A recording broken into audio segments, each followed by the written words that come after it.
Halo, selamat datang kembali. Kali ini kita langsung bahas bagian yang menarik banget dari buku Dale Carnegie, How to Win Friends and Influence People. Fokus kita di bagian 4, menjadi pemimpin. Gimana caranya mengubah orang tanpa bikin tersinggung atau ya menimbulkan benci gitu. Kita coba kupas tuntas ya, cara-cara jitunya langsung dari buku ini. Oke, siap? Prinsip pertama nih, yang langsung, ini dia. Awali dengan pujian dan penghargaan yang tulus. Ingatkan cerita Presiden Coolidge yang muji gaun sekretarisnya dulu, baru ngoreksi tanda bacanya. Kenapa ya? Kok pendekatan manis dulu ini sering berhasil? Iya, ini cerdas secara psikologis ya. Pujian tulus itu kayak pelumas sosial lah. Itu kan menyentuh kebutuhan dasar kita buat dihargai. Jadi orang lebih terbuka, nggak defensif pas terima masukan. Apalagi kalau masukannya agak sulit. Oh, gitu ya. Jadi kayak membuka pintu dulu gitu ya. Ya McKinley yang muji draft pidato orang. Padahal habis itu dia saranin revisi total.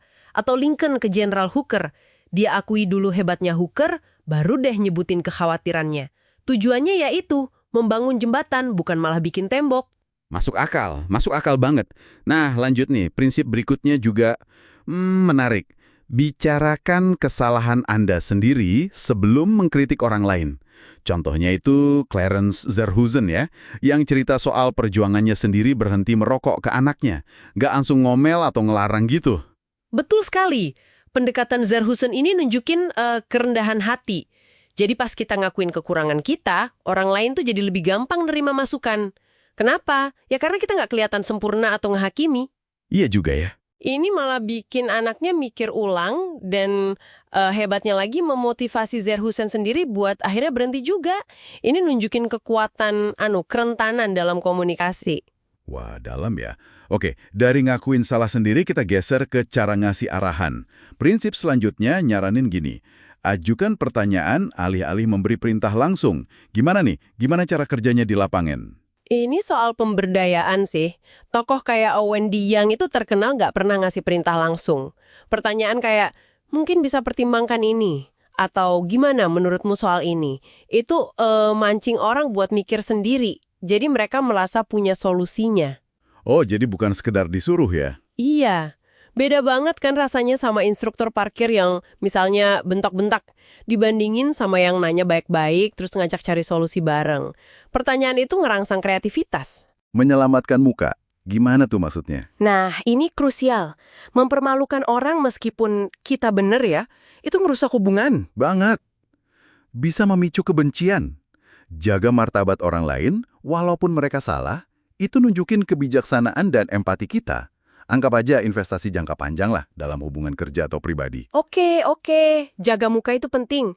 Setelah itu, Carnegie nekenin lagi pentingnya memuji peningkatan sekecil apapun.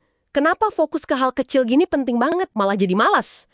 Sebaliknya, pujian yang spesifik ke kemajuan sekecil apapun itu kayak ngasih bensin semangat gitu. Orang jadi termotivasi buat terus berusaha lebih baik lagi. Menarik. Benar juga ya. Selanjutnya berikan orang lain reputasi baik untuk mereka jaga. Wah, ini gimana lagi nih? Kayak cerita Nyonya Gemin yang ngasih julukan detektif ke anak yang suka usil itu ya. Terus dikasih tanggung jawab jaga halaman. Iya persis, ini manfaatin keinginan alami orang buat hidup sesuai citra positif yang dikasih ke dia. Jadi ngasih label positif itu bisa ngarahin perilaku ke arah yang lebih baik. Terus, nyambung ke situ, gunakan dorongan semangat buat kesalahan tampak mudah diperbaiki. Contohnya kayak guru dansa yang bilang ke muridnya, wah kamu punya ritme alami loh. Gitu ya, bukan fokus ke kakinya yang masih kaku misalnya. Persis, fokus ke potensi atau hal positif yang udah ada. Terus, bingkai kesalahan sebagai sesuatu yang bisa diatasi kok. Itu bikin orang nggak gampang nyerah. Bikin tantangan jadi terasa lebih ringan, dan motivasi mereka buat nyoba lagi. Oke, ini yang terakhir nih kayaknya. Prinsip pamungkasnya. Buat orang lain senang melakukan apa yang Anda sarankan. Ini kedengarannya agak gimana ya, agak tinggi gitu ya. Kuncinya itu di pemahaman soal motivasi orang lain. Coba pikirin Kolonel House deh. Dia bikin William Jennings Bryan ngerasa penting banget di Washington. Jadi Bryan nggak kecewa meskipun nggak diajak ikut misi perdamaian. Atau Gunther Schmidt yang ngasih tanggung jawab baru, supervisor label harga, ke karyawan yang tadinya lalai. Oh iya ya. Itu malah ngubah sikap karyawannya total. Jadi intinya itu menyelaraskan apa yang Anda mau dengan apa yang mereka inginkan atau apa yang bermanfaat buat mereka. Jadi kalau dirangkum nih ya, intisarinya, memimpin perubahan itu bukan soal nunjukin kuasa, tapi lebih ke pemahaman mendalam soal sifat manusia ya. Mulai dengan tulus, kalau perlu akui kekurangan diri, banyakin nanya, kasih semangat, jaga martabat orang, dan selalu coba lihat dari kacamata mereka. Benar sekali. Tujuannya itu bukan manipulasi, jelas bukan, tapi lebih ke membangun koneksi yang lebih kuat, menginspirasi pertumbuhan. Ya, ujung-ujungnya mencapai tujuan bersama secara lebih efektif.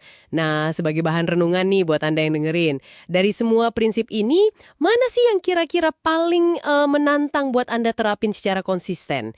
Dan mungkin langkah kecil apa yang bisa Anda coba lakuin minggu ini buat mulai melatihnya? Coba direnungkan ya.